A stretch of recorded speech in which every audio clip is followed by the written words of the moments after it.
Hey guys, how you doing? Today I want to talk about 4 easy ways that somebody that's in the accumulation stage can change their plan to seriously improve their retirement outlook.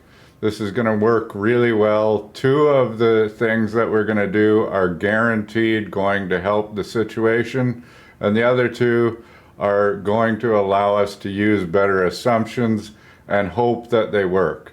I mean, it's not always going to work, but I'm going to talk about why, we're going to make these changes and the results. So I'm going to get into the software here, and we're going to look at a prospect that we have, and his name is Johnny Improvement, and he is 40 years old, and he wants to know how to better, what his retirement outlook is going to be.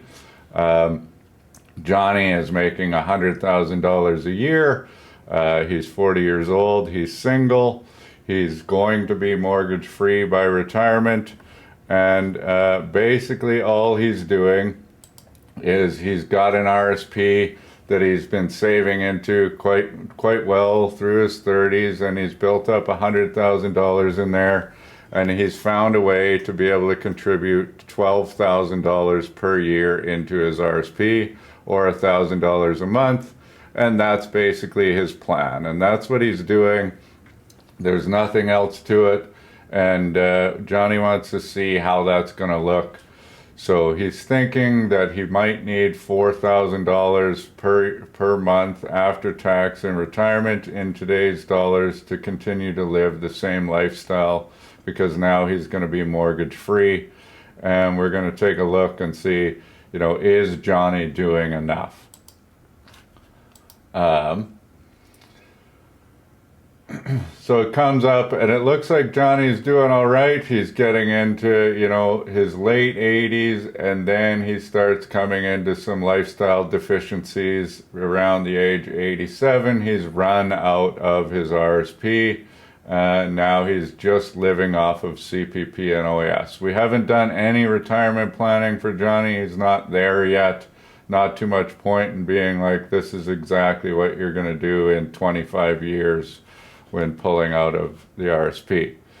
So what I'm going to do is I'm going to tell Johnny the first thing that I want to tell every single person to do that's saving into an RSP, and this is my favorite thing to do for anybody that's in this situation, is not to waste your RSP refund. So you're going to get money back. In Johnny's case, he's going to get $3,660 back every year at tax time. And what I want him to do is put that into his TFSA. This way he's going to be building up, an RSP and a TFSA. It's going to allow him for flexibility, for larger expenses in retirement. If something big comes up, he can access his TFSA. So that's what we're going to do. Our first step with Johnny is we're going to say, I want you to put that refund into your TFSA every single year. So he's going to do that, and that's it. That's Johnny's first step. Really simple. I tell everybody to do this that's in the accumulation stage, but not everybody does it. They see that check, they want to spend it, and it hurts their long-term retirement, but does allow them to live better today. I know cash flow is an issue. Bills come up, things break, you need that money for whatever. But let's see how much of a difference this makes for Johnny. Now you can see he has no more situation where he's running out of money. This is absolutely fantastic for Johnny. Now he can spend a little bit more than the $4,000 that he wanted every month. He can spend $49,700 per year. It looks like he's going to have $853,700 by the time he reaches 65. Now here's the big thing, and this is this is where I really want to kind of get into the weeds. Actually, no, I don't want to do that yet.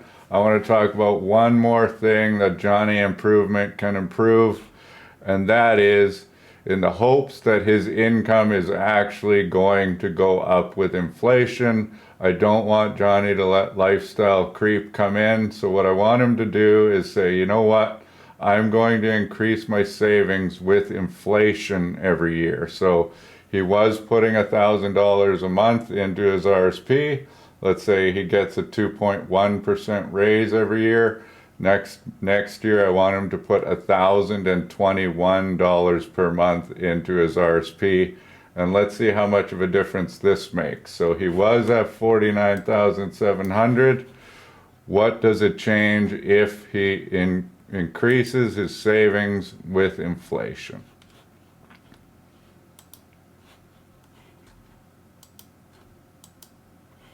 So he's going to do that in his RSP. He's going to do that in his TFSA.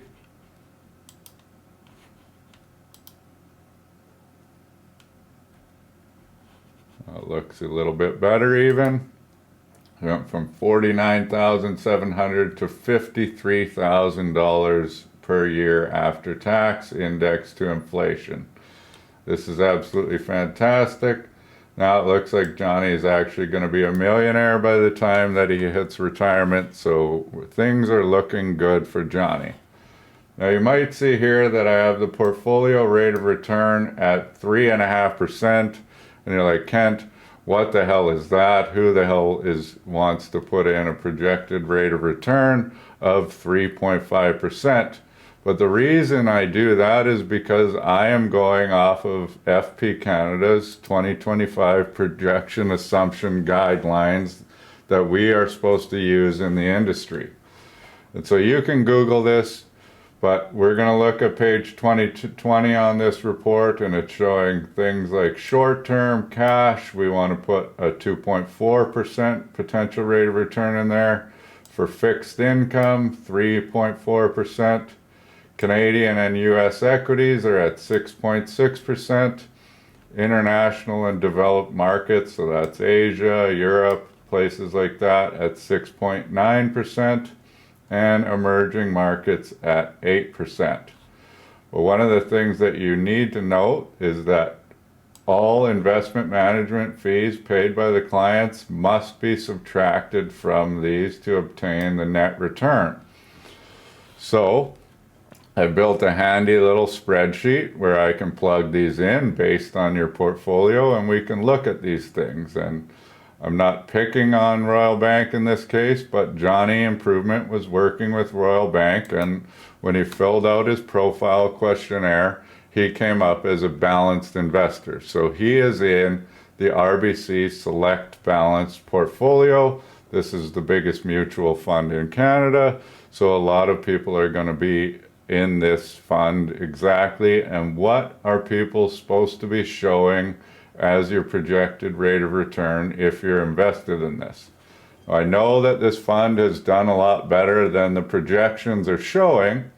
However, that's not how we're supposed to do it, and I think you can get in a lot of trouble if you're doing a retirement projection and it's saying, well, this is what your returns were. You got 7.5 or 8.5% over the last 5 years, so I'm going to use those as your projections.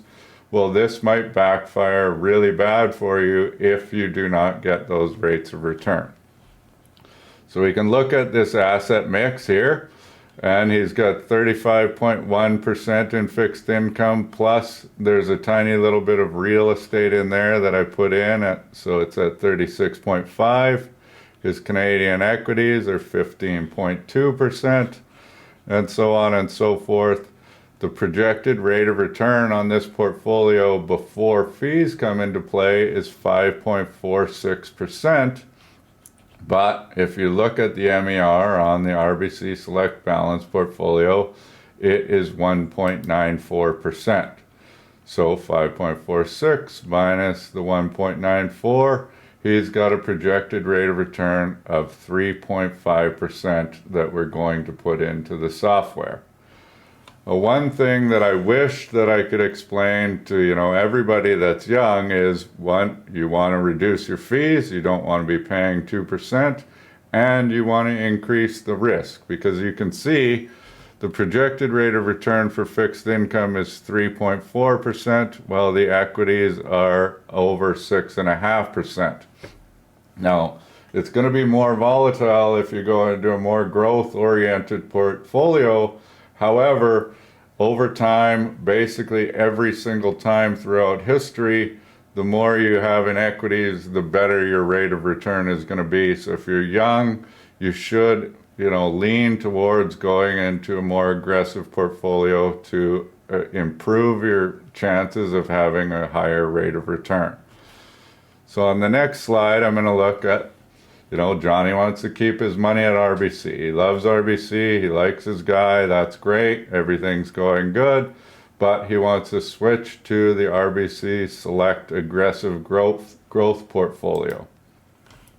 Now you can see here that there is no longer any fixed income in the Select Aggressive Growth portfolio, and everything is now split between Canadian, US, international equities, and a little bit more in the emerging markets. So he's bumped up his projected rate of return from 3.5% to 4.62%. But as you can see on this, the fees are a little bit higher on this portfolio. So we'll go back into the software and we're going to change Johnny's projected rate of return to 4.62%. All right, pretty easy peasy. Let's see how this works out for Johnny. He just had a little bit over $1 million before. Now he's looking absolutely amazing. It looks like when he gets to the full RIF age, he's going to have more money than he wants. He's going to run into a tax problem, so we're probably going to do some sort of meltdown for Johnny in his late 60s to work through this to make sure he doesn't pay too much tax. He can spend more in the go-go years of retirement, things along those lines.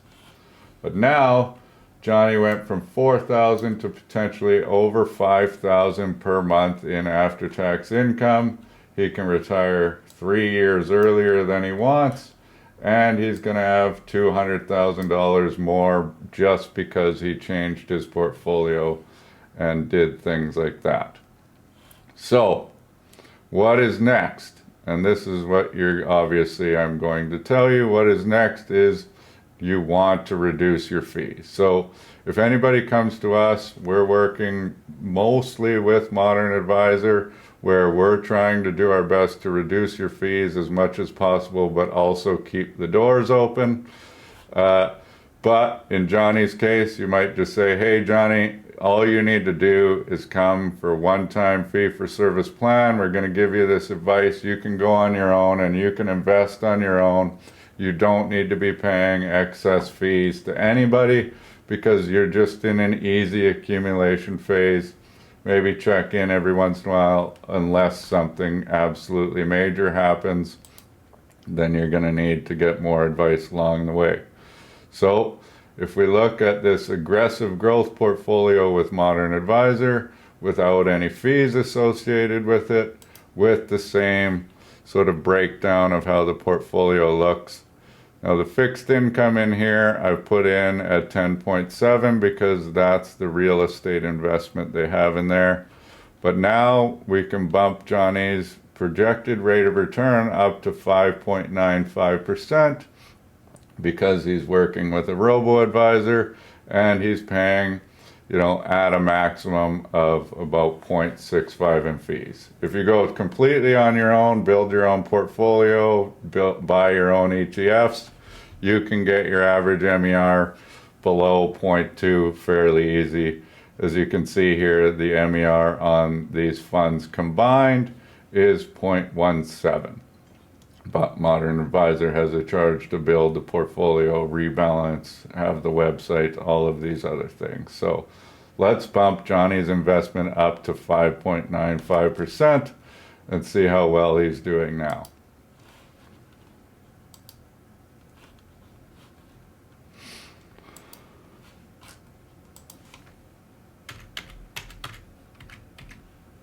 Now, as you can see here, it's in post-retirement. We could change the rate of return to be lower, which I would probably do because now you're getting into retirement. You don't want to have as much risk on the table. You probably want to have a few years of your retirement income in something safe so that while you're withdrawing these big amounts, you don't want to see any big market fluctuations with what's going on there. So that's something I would probably change, which would make this situation look a little bit worse. But for this case, let's just go with this and not worry about it too much.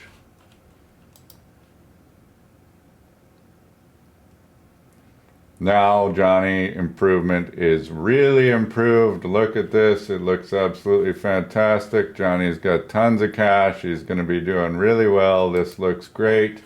Now his projected retirement income is almost $72,000 per year. He can retire way earlier if he wants, and he's going to have close to $1.5 million at retirement. This is huge for Johnny improvement. We are super pumped for him. It was really easy to just say, you know what, Johnny, reduce your fees, increase the risk a little bit on your portfolio, save your RSP refund into your TFSA, and if you can, increase your investment contributions every year with inflation. 4 super easy steps to significantly improve anybody's retirement projections and get you to that retirement stage with confidence, knowing that you've got a lot more than you need and you're going to be, in good shape and be able to weather a lot of the, potential storms that might come when retirement happens. So anyway, if that was helpful, you know how to reach us, info@k4financial.ca. We'd be happy to talk to you about your situation. One thing that I always said is we're not going to turn anybody away because they're just starting out and they're just trying or they don't have enough. We still want to help you, so you can reach out. You and I can have a quick, 15, 20-minute call and see if there are ways that we can help you out. And if we can, great. And if not, hope you keep watching and keep learning, and good luck. Cheers.